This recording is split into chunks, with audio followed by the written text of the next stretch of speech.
Link has an addiction. A collecting addiction.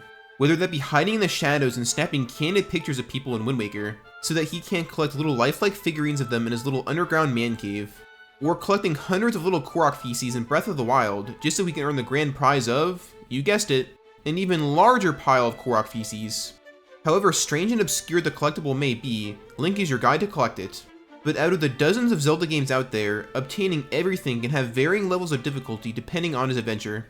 Like we've got the relatively tame A Link to the Past for the Super Nintendo, which embodies a traditional top-down 2D Zelda experience, and takes the average player no more than 20 hours to collect everything. But then we have the absolutely massive Breath of the Wild, which requires even seasoned Zelda fans to sink hundreds of hours to 100% complete. In this video, we're going to answer the question of which Zelda game is the hardest to 100% complete, while taking a look at both the mainline games as well as the spin-offs. I've narrowed down the top 12 hardest Zelda games to complete, where I'll be discussing each of them in ascending order of difficulty. So without further ado, let's cover our 12th space spot.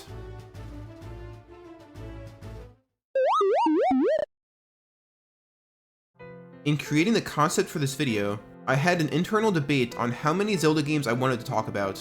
Do I just talk about the hardest Zelda game to 100%? The top 10? Or rank all of them from the easiest to most challenging to complete? I decided to go with the top 12 because my number 12 pick of Majora's Mask is the tipping point where what the player has to put themselves through to achieve completion ramps up quite a bit, both in terms of difficult gameplay mechanics as well as the sheer number of hours the average player needs to put in to achieve 100% completion. In choosing the hardest Zelda games to complete for this video, I decided to factor in both technical difficulty and time required, because they both work hand in hand in making a game hard to 100%. Even if a game is not hard in the literal definition, if it takes a long time to beat, that requires patience, which I think should be considered in choosing the hardest Zelda games in this video. But it's truly the games that are technically hard and take a long time to beat that will be at the tops of my list. But focusing on number 12 right now, Majora's Mask has a decent blend of being technically difficult and also taking a while to complete. On HowLongToBeat.com, Majora's Mask for the 3DS has an average 100% completion time of 38 hours, which is nothing to bat an eye at. Also yes, we are focusing on the 3DS version of this game because it has more content compared to the N64 version. And for this video, I'll be taking a look at the versions of each game that contains the most challenging content if there are re-releases or remakes. Majora's Mask takes such a long time to beat due to its plethora of collectibles. The game only has 4 main dungeons, which is on the lower end compared to other games, but it makes up for this by having a crap ton of side content such as 52 heart pieces, 60 stray fairies and dungeons, 24 masks, and random miscellaneous collectibles such as equipment upgrades and bottles. Most of these are not too difficult to obtain, especially with a guide, and as a matter of fact, for all these games in this video, I'll be assuming a guide can be used to obtain everything. But there are a few items that gave me a massive headache whenever I ended up playing this game to completion. The main challenging aspect is having to work with a 3-day cycle. For the uninitiated out there, Majora's Mask has a unique gameplay mechanic of requiring the player to progress through the story by replaying the same 3-day cycle over and over again, where time can be rewinded back to the morning of the first day at any time by playing the Song of Time. But the real kicker is many of the side quests require the player to be at certain places at certain times throughout the 3-day cycle, and if you mess something up, you have to start all over again at the beginning of the 3 days. One example of this, and perhaps the longest side quest in the game, is the Anju and Cafe quest. In this quest, you need to reunite lovers, but it takes the whole 3-day cycle to get through, and I couldn't tell you how many times I got to this section at the night of the 3rd day in Ikana Canyon, and accidentally got spotted by Seikon, or accidentally messed up the minigame in the cave and had to start the whole thing over again. The 3DS version of Majora's Mask has a bunch of quality of life improvements which do make 100%ing this game a little easier, such as a more streamlined Bomber's Notebook to organize quests easier, and 3DS motion controls, which make shooting gallery games a lot easier to hit targets. But one additional feature in the 3DS version that adds to the 100% completion difficulty quite a bit is the Swamp and Ocean fishing holes, where there's a whopping 24 total fish the player needs to catch. What makes catching all the fish in this game a bit challenging is there's some randomness to which fish you'll catch, where some appear more commonly than others. However, there are some really helpful resources online explaining what lures you need to use, what mask you need to wear, and what time of day to fish in order to catch the fish you want.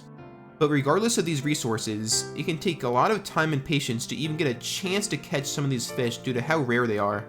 And even if you do hook the fish you desire, you still have to reel the thing in. where there's a definite chance you'll mess it up. So while not extremely difficult, Majoras Mask 3DS's fishing still poses a noteworthy challenge which warrants bringing up for this video. So with that, let's move on to the number 11 spot.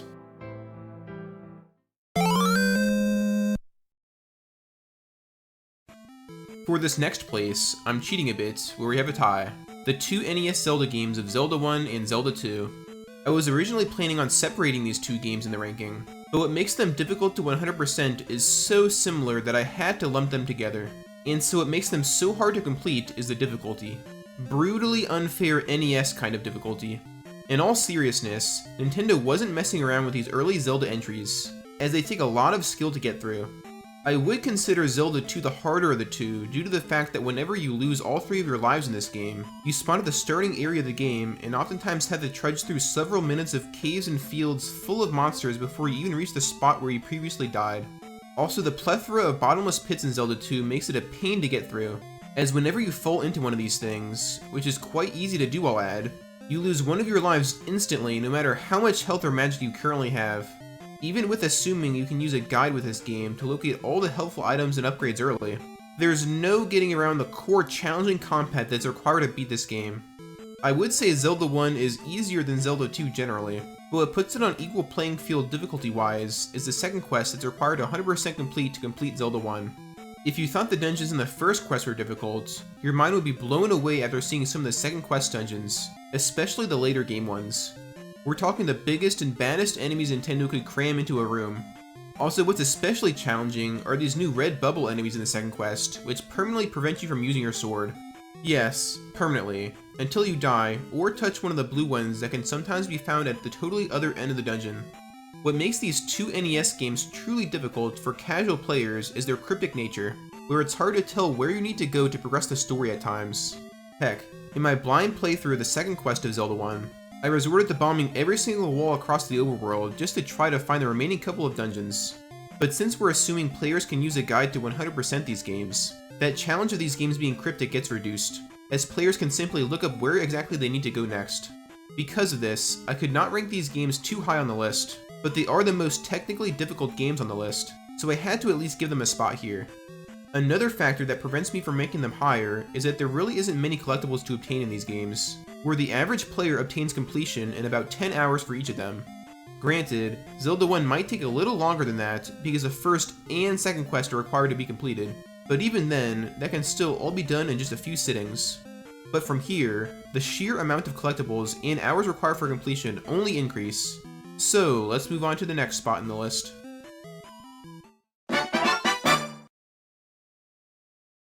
Perhaps one of the most forgotten mainline Zelda games, we have Spirit Tracks for the DS, which is the next hardest to 100% complete. All of the Toon Link Zelda games are known to be some of the easiest Zelda games out there, so what makes Spirit Tracks all that difficult to 100%? Well, this game has some extremely tedious collectibles along with some brutally challenging completion criteria. You've got your standard heart container upgrades and equipment capacity upgrades in this one, but one of the most grueling collectibles to obtain in this game is all train cars. 32 of them need to be collected to be exact, and boy oh boy, collecting all of them is such a chore. You cannot simply purchase all of them with just rupees. You need to collect various types of treasures, and only when you exchange the correct amount of treasures will you be able to obtain the train car you desire. But the trick is some of these treasures are insanely difficult to find depending on each player's individual save file. When you start a new game, it's random which treasures are hard to find, so one player may find Gore and Amber, for instance, extremely hard to come across, while another player may find Gore and Amber extremely common. But either way, a certain amount of treasures are marked by this game as rare, so no matter what, you're bound to have a hard time collecting all the treasures needed to obtain all train cars. And when I say the rare treasures are hard to come across, I mean they're extremely hard to find while playing the game. Like, to get all the train cars, you need over a dozen of these dragon scale treasures, but during my 100% playthrough, I maybe found one of them before needing to grind for the rest. Now, this may seem like a brutally time-consuming experience, which it is, but it can be made a little easier due to a relatively efficient way of collecting rare treasures, and that's the prize postcard mechanic. To make use of the DS's internal clock, the devs created these prize postcards that you can mail in-game. In the next real-time day, you can check the mailbox to see if you mailed enough postcards to earn yourself a prize, where generally, the more postcards you mail in equal a higher value prize. But the real nifty tool this game gives you is you're allowed to see the treasure prizes for each day before you mail in the prize postcards, which are split between first, second, and third place spots. And if you see a treasure you want, you can mail enough postcards to earn a certain place, check in the next day, and win your treasure. There's not really a set amount of postcards you need to mail in to win a certain place, so there is a bit of RNG involved, but I found that I got the treasure I wanted about half the time, so repeating this minigame over and over again will win you all the treasures you desire without too much of a headache. Also, it does help that you can cheat the system and change your DS's date manually, so you don't actually have to wait until the next day to play the minigame again. Also, this minigame is super helpful because as far as I know, it's the easiest place to find rare treasures, where they appear quite commonly, I found. Another 100% completion criteria, which I find quite obscure and very challenging, is obtaining Captain rank through sword training with Guard Captain Russell. In Hyrule Castle, you can play a minigame with Captain Russell where 3 guards circle you, and you're able to smack them with your sword to get your score up. But if you get hit by them 3 times, the minigame will end, and a higher score will net you better rewards. One reward, for example, is a heart container, which is obtained after getting a score of 60. But to earn the title of Captain required for completion, you need to earn a mind-boggling score of 999, and achieving this score is no walk in the park. It takes several minutes of intense focus, and after a few hundred points, the guards start doing this charge attack, which is very challenging to dodge, especially when all of them attack you at once. But the one thing preventing this game from skyrocketing up this list in terms of difficulty is this minigame has an exploit. If you move Link around a certain way, you can get the bottom right guard stuck behind a post, and you can keep wailing on the bottom left one to your heart's content without needing to worry about getting attacked. But even this exploit can be hard to pull off because it takes a bit of finesse, and you have to keep tapping the bottom left guard super fast with your stylus for several minutes at the exact same spot, or else the setup will break, and you're screwed. All other 100% completion criteria is pretty manageable in this game. I will say catching all 50 bunny rabbits in the wild can be annoying. You need to find 50 of them scattered across the overworld, and once you hit one with your cannon, a 10-second timer starts, and you have to collect it with your net. But the trick is your net is super tiny, and some of them hop around super fast, so it can feel like you're blindly tapping around for 10 seconds hoping the rabbit will hop into your net. And some of these rabbits are in pretty remote locations, so if you miss catching one, it can take up to a few minutes of backtracking to a station, and riding up to it again just to get another attempt at catching the thing. But I think that's all there is to talk about for this game. Getting all train cars and reaching Captain rank takes a lot of patience, but luckily there are mechanics that can ease the pain just a little bit. Now let's move on to the game that's the next challenging to 100% complete.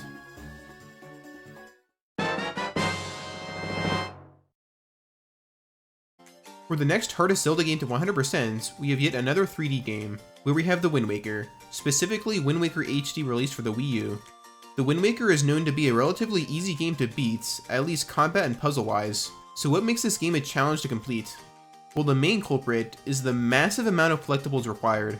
You've got your standard heart pieces, and bomb, arrow, and wallet capacity upgrades, but you've also got 61 treasure charts that need to be collected and their treasures salvaged, 134 figurines, which can be attained after taking pictures of NPCs and enemies out in the wild, and 148 Ring of Light treasures that need to be salvaged. But those are just the main things. There's lots of other miscellaneous requirements. Also, I should mention, all of these 100% completion requirements I'm mentioning for each game come from what is written in the Zelda Wiki.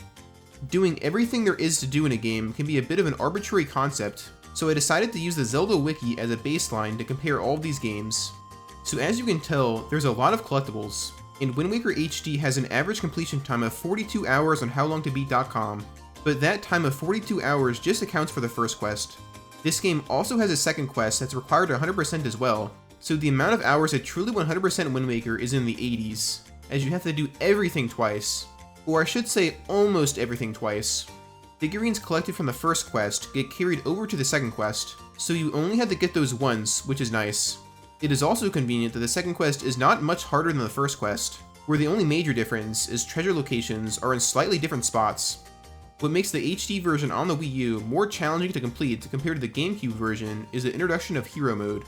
Hero Mode, which can be selected at the beginning of your first playthrough, is required for 100% completion in both the first and second quest. In it, enemies deal double damage and hearts do not drop, so you need to rely on potions and fairies to heal yourself. This hero mode caused me to earn a considerably higher number of game overs while playing this game compared to playing on normal mode, and is a key component in making this game challenging to 100% complete. Other than hero mode, there is not much in the realm of technical difficulty in this game besides a few of the minigames.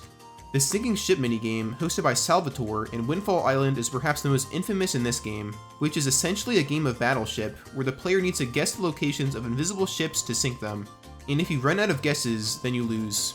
What makes this game frustrating is it's almost entirely luck-based and does not take that much skill. You also need to beat it a total of 3 times to get all the needed rewards, but you can keep playing the thing over and over again until you win, for a fee of only 10 rupees each time, so it's not really that bad. One other pretty challenging minigame required for completion is attaining Master rank by Orca by hitting him 1,000 times while training with him. Once doing so, he will give the player 200 rupees and call them Master whenever you talk to him. But long story short, this is an ultimate endurance test, and the whole process takes about 20 minutes. Also, once you get hit 3 times, the minigame ends, and you need to start the whole thing over again. Even after you complete the challenge, Orca says, "Master, is your left index finger not numb?" Which is a 4th wall break, where he is referring to the prolonged time you need to hold down the L target button needed to play the minigame. All in all though, this minigame is not insanely difficult or anything like that, but it is a noteworthy challenge, and failing a mere 100 hits or so before the 1000 required can be super demoralizing.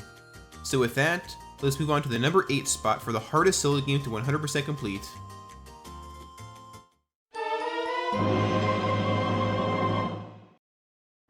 In the next spots, we have Twilight Princess, which actually has 3 versions to choose from. We had the 2 original releases that came out on the GameCube and Wii, and we also had the HD release that came out on the Wii U. I had such a hard time figuring out which of these 3 versions is the most difficult to complete, and that was largely due to one minigame, Roll Goal, which can be played in the fishing hole in Upper Zora's River. This minigame is hard as balls, and is one of the most challenging in the Zelda franchise.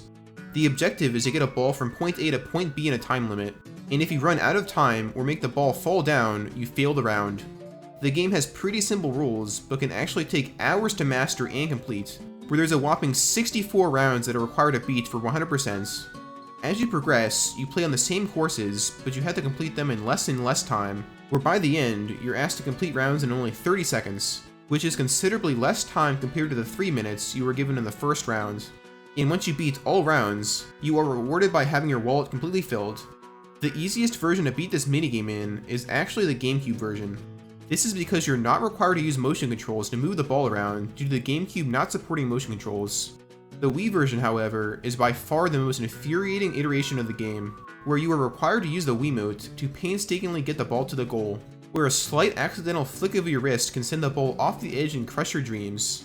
Now, Twilight Princess was actually a launch game for the Wii back in 2006 when motion controls weren't as refined, as later games utilized the Wii Motion Plus, such as Skyward Sword, which enhanced the precision of motion controls. Roll Goal for the Wii unfortunately did not have these enhanced motion controls, which makes the minigame beyond infuriating.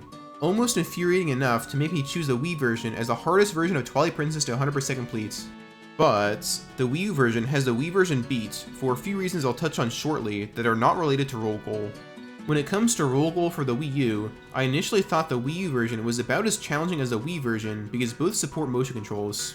But evidently, the devs understood players' frustrations with motion controls, so Roll Goal can be played with a control stick similar to how it controls in the GameCube version, making this minigame significantly easier. That isn't to say the Wii U version of Twilight Princess is a walk in the park though. One notable challenge of the HD port is an enemy gauntlet deemed the Cave of Shadows. The original release of Twilight Princess has a similar enemy gauntlet called the Cave of Ordeals, where you kill all the enemies in a room and progress deeper and deeper. This cave is hard in and of itself, especially considering there are some very challenging enemies towards the bottom that can destroy your health, but the Cave of Shadows, introduced in the Wii U version, is on a totally different level. You have to beat the whole thing as Wolf Link, which is brutal because you don't have all the fancy equipment and items that Human Link can use, and this cave can be especially challenging if you're not used to fighting with Wolf Link. As prior to this challenge, the game doesn't really throw you very many challenging combat sections where you're required to play as Wolf Link. Also, what makes the Cave of Shadows even more challenging, and completing this whole game more challenging in general, is you are required to 100% the game in both normal mode and hero mode, where in hero mode, enemies deal double damage and hearts do not appear. Hearts are very rare in the Cave of Shadows anyway, but this double damage mechanic makes your hearts drain twice as fast, which makes an already brutally challenging experience even more so. But if you somehow manage to get to the bottom of the cave, you'll be rewarded with a Colossal Wallet, which holds 9,999 rupees, and bragging rights. I will say there is a mechanic that can make this experience significantly easier, and that is scanning amiibo to gain hearts. Once a day, you can scan a Zelda amiibo and Sheik amiibo to fully replenish your health, so you get 2 full health refills each day if you're willing to fork over the cash for the amiibo.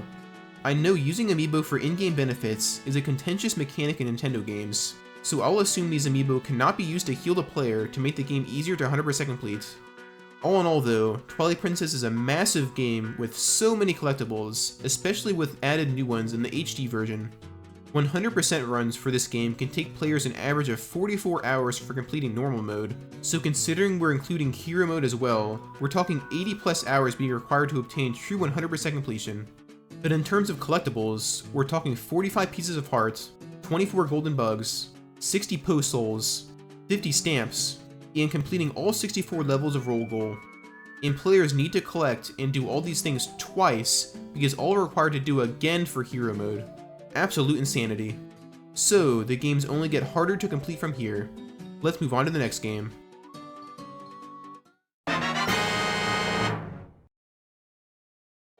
Next, you have the third and final Toon Zelda game I'll be talking about, Phantom Hourglass for the DS, and how peaceful and relaxing this game appears on surface level.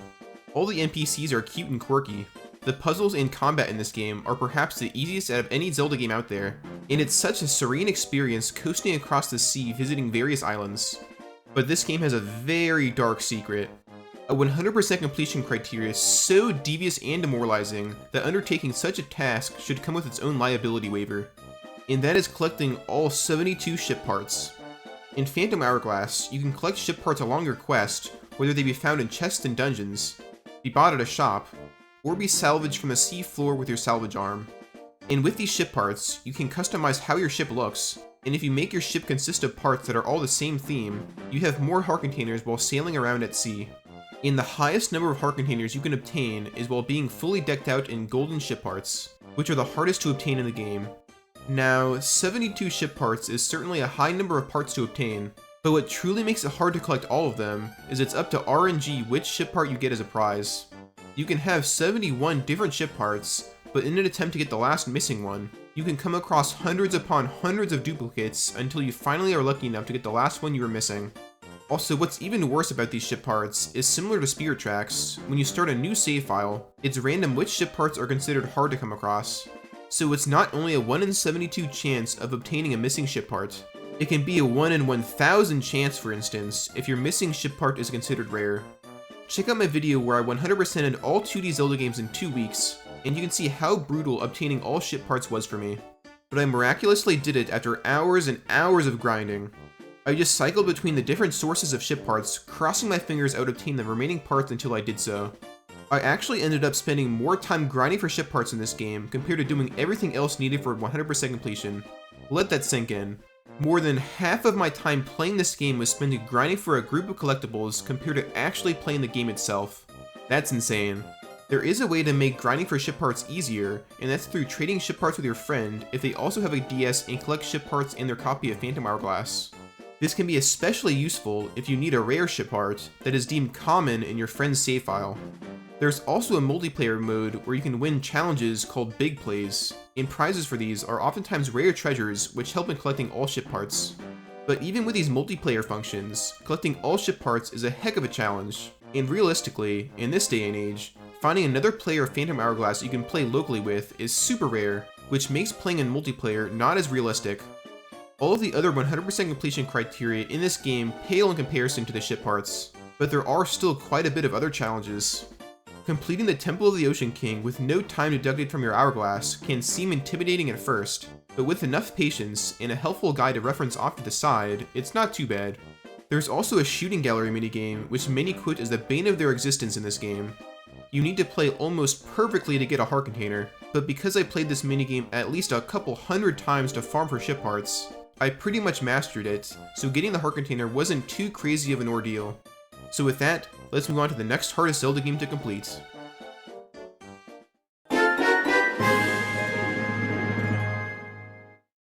In the number 6 spots, we have Skyward Sword, particularly the original version that was released for the Wii.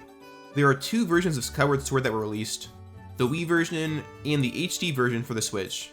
The HD version does not add much other than improved performance and quality of life upgrades, where there aren't any extra modes or collectibles or anything like that make the HD version more challenging to complete. Because of these quality of life improvements in the HD version, the Wii version is the one I'll be rolling with as the hardest version to 100% complete. Similar to Twilight Princess, Skyward Sword has a normal mode and hero mode that need 100% completing, so players will need to do everything twice to obtain true completion. Skyward Sword's hero mode has enemies dealing double damage, your stamina gauge goes down quicker, and heart containers are not found naturally. There is a bit of workaround for the hearts not being found naturally though, where if you're wearing a heart medal, you'll be able to find them, which is a huge benefit that makes this game easier. That easiness does not last long though, where the reason why this game is so high up on the list is the Thunder Dragon's Lightning Round, specifically the one you need to beat on hero mode. For the uninitiated, the Thunder Dragon hosts a minigame where you can take on previous bosses and challenges in a Boss Rush Gauntlet mode, where you need to complete multiple rounds in a row without the ability to heal. You heard that right. No potions or hearts are allowed in this mode. One small perk is you are allowed to drink potions before the gauntlets, which can have effects that last into the gauntlet. For instance, in the footage you see now, stamina and guardian potions were taken before the gauntlets, which prevents Link's stamina gauge from depleting and his health from depleting for a short amount of time. In hero mode in particular, this mode has a few extra rounds you have to beat, and that, coupled with the double damage Link receives from enemies, make this gauntlet an extremely brutal experience. And it's not only difficult, it's extremely long, where it takes about 45 minutes to beat the 12 total rounds from start to finish. 45 minutes of intense focus, where even getting hit a few times can drain more than half of your health depending on what enemies you get hit by.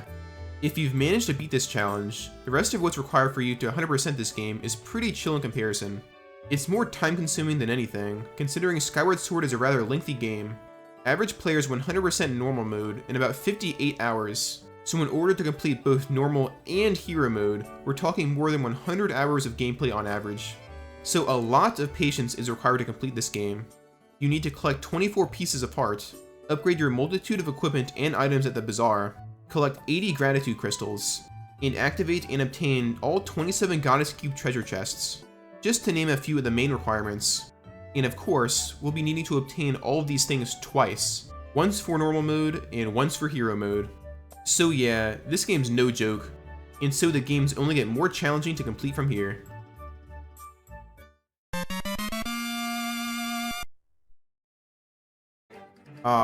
We've finally reached the top 5, and for our number 5 spots, I chose two games that must be completed together, Oracle of Seasons and Ages for the Game Boy Color, which are perhaps the most complicated games to 100% complete out of any I'll mention in this video.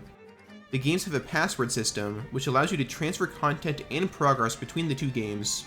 The most notable of these passwords is the one given to you after beating one of the games, which allows you to transfer a lot of your items and experience to the other Oracle game you hadn't beaten yet. But one of the largest headaches for achieving completion in these games is you need to beat both of them, twice. Yes, to obtain all collectibles possible, you need to beat Oracle of Ages, Seasons, Seasons again, and Ages again. Or you could swap the order and play Seasons, Ages, Ages again, and then Seasons again. But it's up to you. But yeah, 4 total playthroughs is a journey alright. I actually 100% of these games myself for my 2D Zelda completion challenge not too long ago, and it took me 53.5 hours, just for you to put things into perspective. And during that time, I had a guide up on the side for the entire time and was trying to play as efficiently as possible, so I could easily see people spending at least 100 hours to complete these games if they take a more leisurely approach. Not only does it take a long time to complete these games, but some of what you're asked to do is incredibly challenging, especially a lot of the minigames. There's this Goron dancing one that I consider the hardest minigame in the entire Zelda franchise.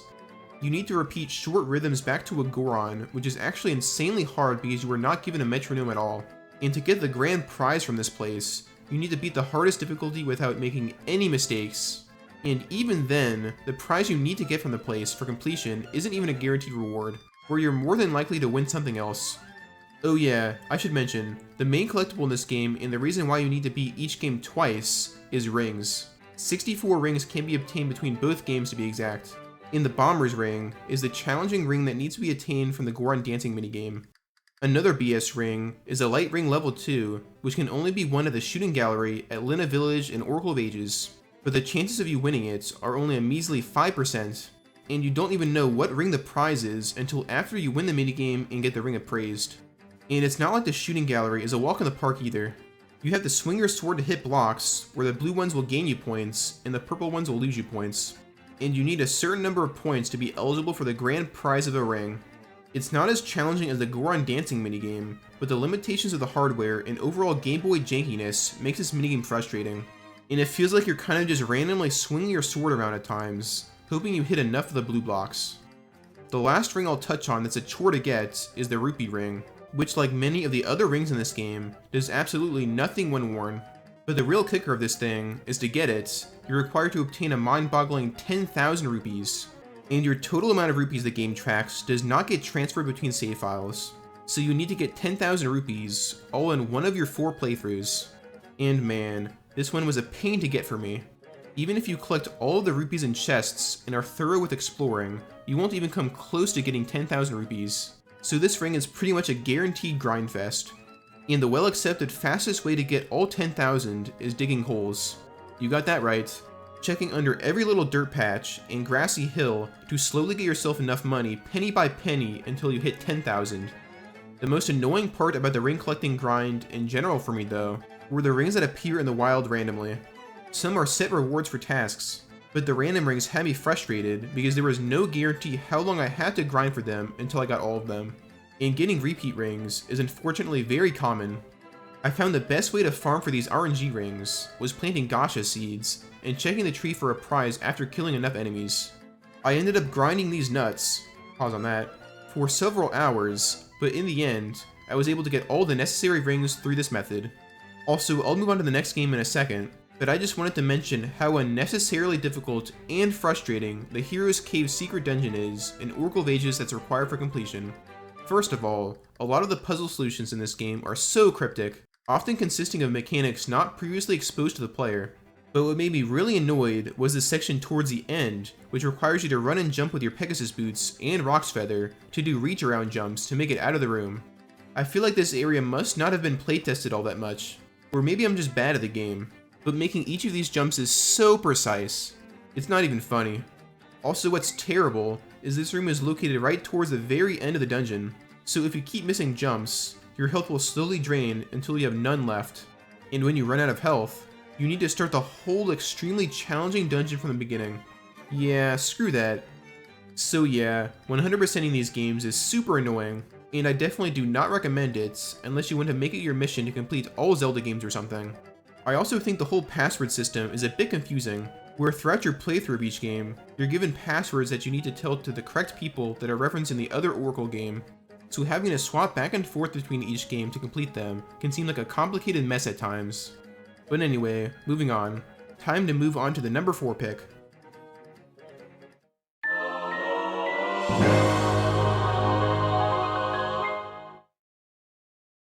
I know a lot of you saw this game coming at some point. An absolute beast of a game, Tears of the Kingdom, the latest mainline 3D Zelda installment. But you may be wondering, isn't Tears of the Kingdom a bigger game than Breath of the Wild? Why isn't Breath of the Wild lower on the list? Well, I'll touch on Breath of the Wild a little later to explain why. So back to Tears of the Kingdom. There's so much to do and collect in this game. You have 5 dungeons, 152 shrines to beat, 1,025 locations to discover, a mind-boggling 1,000 Korok Seeds to collect, 139 side quests, 509 entries in the Hyrule Compendium to register, 197 cave entrances to discover, 120 light route to activate, 228 recipes to register in the recipe book, just to name a few of the main hits. There's actually so much more that's required that I don't want to list off to save time. So there's a lot of content here to collect, but what makes this game so hard to 100% complete? Well, I wouldn't really say anything in this game is necessarily all that technically difficult. Most puzzles have more than one solution, so you're not pigeonholed to one specific way to play the game. I guess you could say the very beginning of the game is the most challenging part of it, because at the very beginning, you have nothing. And it's easy to be one-shot by difficult enemies if you're not careful where you go. But that very early game does not constitute that much of your time while 100%ing Tears of the Kingdom, because in most of your experience, you will be completely stacked and able to take on the world due to the sheer amount of health and gear you'll obtain along your adventure. But what really makes this game so challenging to complete is the patience that's required to get everything, like exploring every nook and cranny of the overworld to get all 1000 Korok seeds. That's some serious dedication and takes a lot of willpower. Even discovering all 1025 locations to get that 100% appear on your map screen can be super annoying when you have that couple of dozen or so remaining places you haven't discovered yet, and you're panning around the map trying to figure out where you haven't been yet. Something helpful that doesn't make too much of an impact in the grand scheme of things is fully upgrading every single one of your armor pieces is an optional requirement on the Zelda wiki, so I did not include that in my determination on how long this game takes to complete. You can upgrade your armor at fairy fountains while forking over materials and rupees, where the amount of rare materials you need to upgrade all armor pieces is pretty insane and is nothing close to the amount of materials you'll accumulate playing the game normally. So this does make the game a little easier to complete with this requirement omitted. You still need to fully upgrade all non-sellable armor, but luckily fully upgrading all 135 sellable armor pieces is not a requirement, because that would literally be hell. This game is also so massive, where you have the overworld to explore, the depths, which is essentially the same amount of area as the overworld except underground, in the sky, which constitutes considerably less area compared to the overworld or depths, but there's still quite a bit to do and collect here. So yeah, this game takes so long to complete, where the average completion time for players according to howlongtobeat.com is 248 hours. That's insane, and is nowhere close to any game we have previously covered on this list. But believe it or not, the 3 remaining games are even more challenging to 100% complete. Moving on to number 3.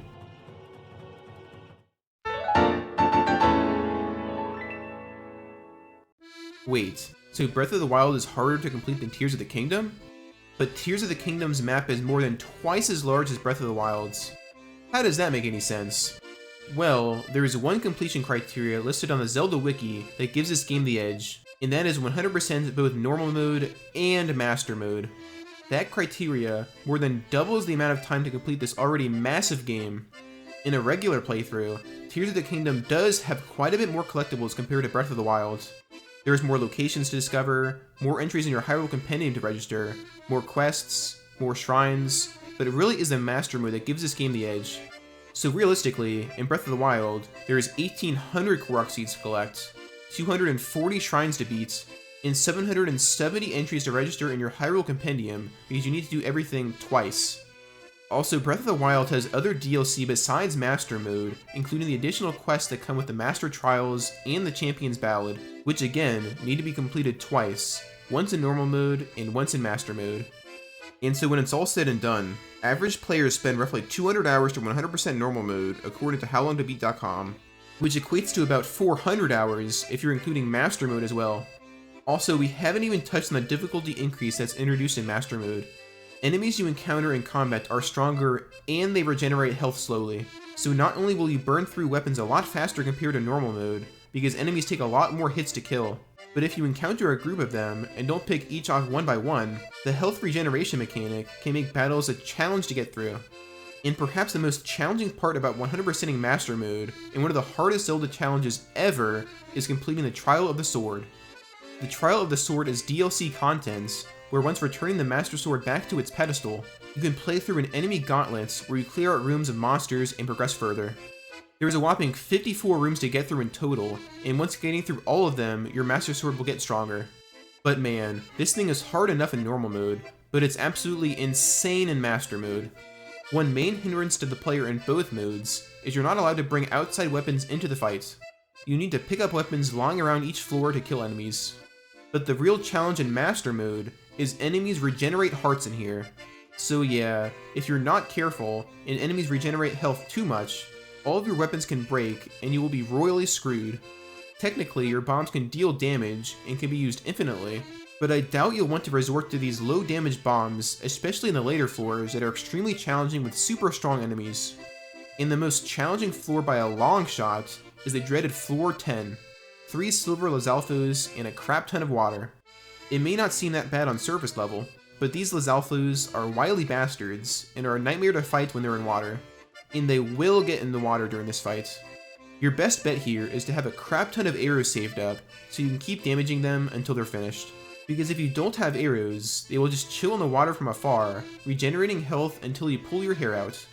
Whenever I think of this floor, I wonder if Nintendo knew how much pain and suffering getting through it would be in Master Mode. Like, did they realize how much of a headache the enemy health regeneration would cause here?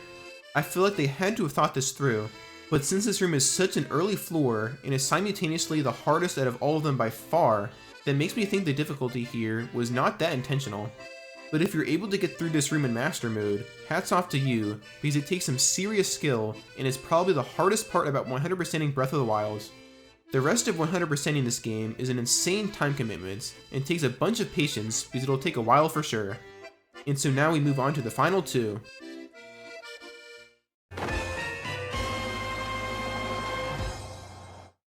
If you're well versed in Zelda game releases, you already knew this game was coming at some point. Hyrule Warriors, particularly the definitive edition released for the Switch. There were two other versions of this game released in the past, the original for the Wii U and another for the 3DS, but the Switch version is truly the definitive edition and has the most content out of all versions of the game. I've played hundreds of hours of this game over the course of the 3 versions that came out, and I never even came close to 100%ing this game. There's 29 characters to unlock that need to be leveled up to the max level of 255, with 1,740 heart containers shared between all of them, 200 character costumes to unlock, 260 gold Skulltulas to destroy, 10 adventure maps to complete, all with 1,070 map tile missions completed with A rank achieved, 60 achievement medals to earn, 32 legend mode missions to complete, all at 4 difficulties, so that's a minimum of 128 legend mode mission playthroughs that need completing, all 39 My Fairy skills to unlock, and well over 1,000 badges to unlock for all characters, just to name the main hits. But man, this game is the ultimate time commitment, which earns it such a high spot on this list. There actually is not much technically difficult about it. Attacking enemies can be done with the press of a couple buttons, where one button is your basic attack, and another is your strong attack. And there's so many missions to play through that you have ample chance to level up your heroes before taking on missions with higher level enemies. The time commitment is definitely a challenging part about 100%ing this game, but another hard part is having the patience to get through all of it. The core gameplay in Hyrule Warriors is repetitive. You fight through hordes of enemies, taking keeps and killing monsters to get heart containers and weapons, just so you can do it all over again. That type of repetitive gameplay can be tough to do for hundreds of hours, which can turn a lot of people off to make this game a slog to get through. Also, if we're looking at hours required for completion, we're talking anywhere from 500 to 1,000 hours based on polls I've seen online, depending on your skill level and how efficient you are with clearing missions. I would say the main reason why this game takes such a long time to beat is the adventure mode. The 10 maps with a combined total of 1,070 missions. A lot of these missions are pretty short and can be completed in about 5 minutes each, but some are actually pretty involved, and a lot of them need to be replayed multiple times with different characters to earn all the needed collectibles, as many missions have multiple rewards that need to be gathered. Also, grinding all 29 characters to level 255 can be a slog, as you're more than likely to resort to grinding one adventure map mission tens of several hours with all your characters to get them all to max level. The Wii U version has an infinite rupee glitch, which isn't that hard to pull off and makes leveling up characters a lot faster, but unfortunately, that was removed from the Switch version, so you need to grind characters the old-fashioned way. So yeah, completing this game is a nightmare, and I do not recommend it to anyone. I know I will never try to 100% it, and I actually enjoy the repetitive gameplay and find it quite therapeutic, but I do have a life and cannot afford to and don't want to spend 1,000 hours of it playing a singular video game to completion. So, we only have one spot left for the hardest Zelda game to 100% complete. The hardest one to complete out of the 38 that were released since Zelda 1 on the NES. But haven't we covered all the big hitters? Breath of the Wild and Tears of the Kingdom are the ones known to be these massive games with so much content, and we already covered those. And what game could be more challenging and grueling to complete than the absolute beast of Hyrule Warriors Definitive Edition, which takes several hundred hours to complete? Well, there is one game that has all these games beat. One game that I'm sure is on none of your all's radar. And that game is...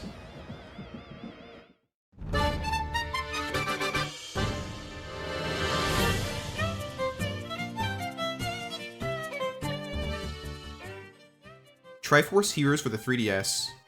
I know what you may be thinking. Triforce Heroes? There's no way a spin-off handheld multiplayer game could come anywhere close to being harder to complete than some of these grand 3D games. Well, the more you pull back this game's layers, the more you realize how astonishingly brutal this game is. And I truly would not wish it on my worst enemy to try and 100% this game. So let me give a bit of background on what's required to complete this game. There's 32 stages that need completing, each with 4 challenges in single player and multiplayer. So that's 128 challenges in single player, and 128 challenges in multiplayer. 38 outfits need to be unlocked, and the Den of Trials needs to be completed, where the Den of Trials is a bonus hard extra dungeon that gives the player the Fierce Deity armor once completed. And that's pretty much it. Doesn't seem too bad, right? Wrong. Let's take a look at the 128 multiplayer challenges that need completing. Most of the challenges don't seem too crazy. They're things like, clear the stage within the time limit, clear the stage with fewer heart containers, or clear the stage in the dark. But what makes them challenging is they're only doable if you're playing with 2 other players that are also good at the game. All players share the same health bar, so if you have one link that is bad at the game, you're totally screwed and might as well kiss your 100% dreams goodbye. Beating these challenges also require really good communication between players, and the communication means Nintendo introduced in this game are, well, less than ideal. Just a few vague images you can click that aren't even all that descriptive. Another thing that sucks about multiplayer is online mode. Nintendo discontinued the servers a bit ago, but this game used to be so laggy online, and made getting through these difficult challenges so annoying and unfun. Also, when playing with randoms online, you were bound to run into trolls, which tried to sabotage the match and cause chaos. So if you're going for 100% in multiplayer mode, your best bet is to get a group of equally skilled friends in local play, because Nintendo closed the servers which discontinued online play. And good luck finding 2 other people that live near you with a 3DS and a copy of Triforce Heroes. It's not like this game was ever all that popular, so it can be hard trying to find someone else with a copy of the game. Or you could just play online on the Citra emulator, which I think should be allowed because it's not like Nintendo is giving us an option to play online anymore. So that's multiplayer. Single player should be easier, since you don't have to worry about beating these stages with other players, right? Wrong. Single player is actually arguably worse, and definitely is more boring of an experience. Instead of being able to control all links at once, that was creatively introduced in Four Swords Adventures, another multiplayer Zelda game, single player in Triforce Heroes asks the player to control each of the 3 links one by one as you painstakingly trudge your way through the stages at a snail's pace. 3 times slower than you would get through them normally, because you have to move 3 links around individually through it. And oh yeah, remember some of those challenges that require you to beat it in a time limit? Well, those are an absolute nightmare now, and require you to play near perfectly. These challenges are the biggest nightmare of completing this game, but unlocking all 38 costumes is pretty annoying as well. To unlock most of them, you need the correct materials and enough rupees. The annoying aspect about the materials is you get those after completing a stage, but it's random which materials you get at the end of each stage, so you have to cross your fingers that you get the loot you desire. Also, the amount of rupees needed to unlock all costumes is absurd. I personally played the game for 30 hours back in the day, and still had 6 costumes I did not have enough rupees for, so I would need to resort to mindlessly grinding for rupees for hours to get the remaining costumes. So yeah, this game is the hardest Zelda game to 100% complete in my opinion. Single player is a slog to get through, and multiplayer was a lag fest back in the day, filled with sabotaging trolls. There's really not anything fun about this game, unless you're able to play with 2 of your close buddies that are as skilled as you are. From polls on howlongtobeat.com, the average time to 100% this game is just over 60 hours, so nowhere close to Breath of the Wild and Hyrule Warriors. However, that 60 hours will likely be some of your most infuriating time spent playing a Zelda game, that I couldn't help but put this game as the hardest to complete.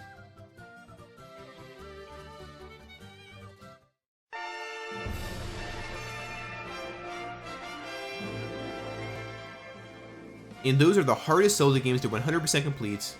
Was that list expected? Or did I not even cover a game you thought was the hardest to complete? I do want to cover a few honorable mentions that didn't quite make the main list, as I'm sure you may be commenting about them as I speak.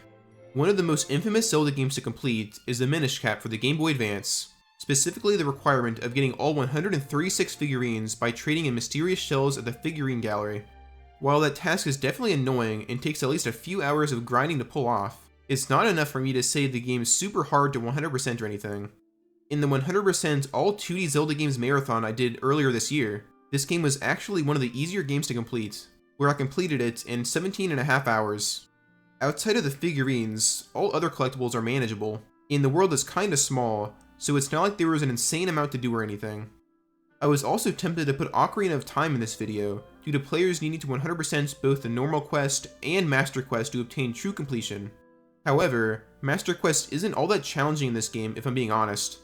Enemies are slightly tougher in it, and dungeons have more challenging layouts, but it isn't super crazy or anything, especially if you're using a guide. Also in general, there isn't much in this game that's challenging on the technical side, so I decided not to include this one in the main list.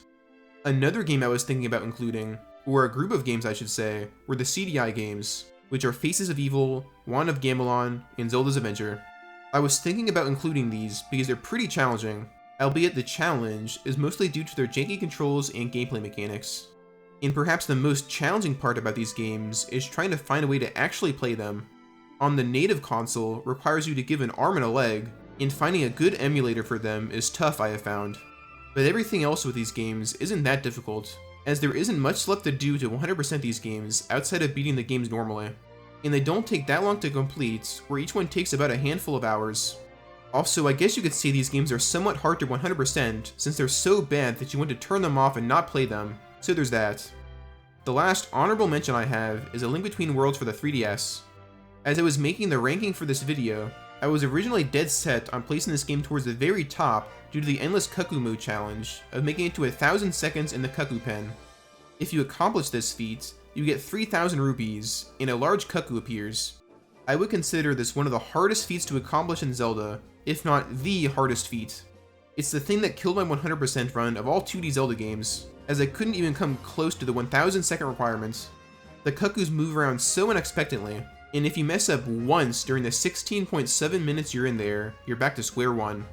But, as it turns out, apparently this isn't even required to 100% the game, as it's not even listed as a requirement on the Zelda wiki. So I guess I was successful in my 2D Zelda marathon video. But anyway, that's the video.